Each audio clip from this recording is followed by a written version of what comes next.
একজন মা কলিজার টুকরা সন্তানকে নিয়ে বিশ্ব নবীর দরবারে চলে গেলেন। ডাক দেয়া বলে, ইয়া রাসূলুল্লাহ, ইয়া হাবিবাল্লাহ, গত জিহাদে আমার সন্তান শহীদ হয়েছে, তার আগের জিহাদে আমার স্বামী শহীদ হয়ে গেল।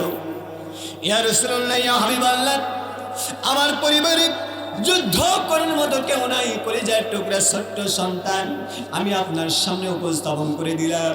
দয়া করে আপনি সন্তানের নামটা জিহাদের জন্য আপনি লিখে নেন।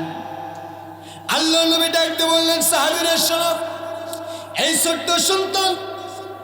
ছোট্ট সন্তান জিহাদের ময়দানে তরবারি চালাইতে পারবে না, নিজেকে রক্ষা করতে পারবে না, আমি কি করব এই সন্তানটাকে নিয়ে?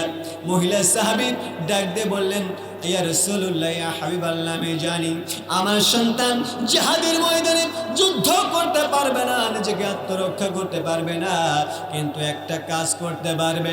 কাফের বেঈমানগুলো যখন আপনাকে তীর নিক্ষেপ করবে, আপনাকে তরবারির আঘাত করার জন্য চেষ্টা করবে, তখন আমার কলিজার টুকরা সন্তানকে ঢাল হিসেবে সামনে ধরবেন। আল্লাহর কসম করে বলি, আমার সন্তানের দেহটা ক্ষত বিক্ষত হয়ে যাবে, চূর্ণ বিচূর্ণ হয়ে যাবে, কিন্তু বিনিময়ে আপনার নবী বেঁচে থাকবেন, এটাই আপনার আমার জন্য বড় পাওয়া। জোরে বলেন সুবহানাল্লাহ।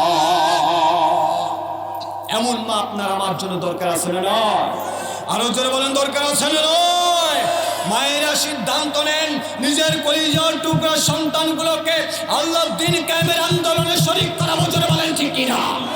আরো জোরে বলেন ঠিক কিনা?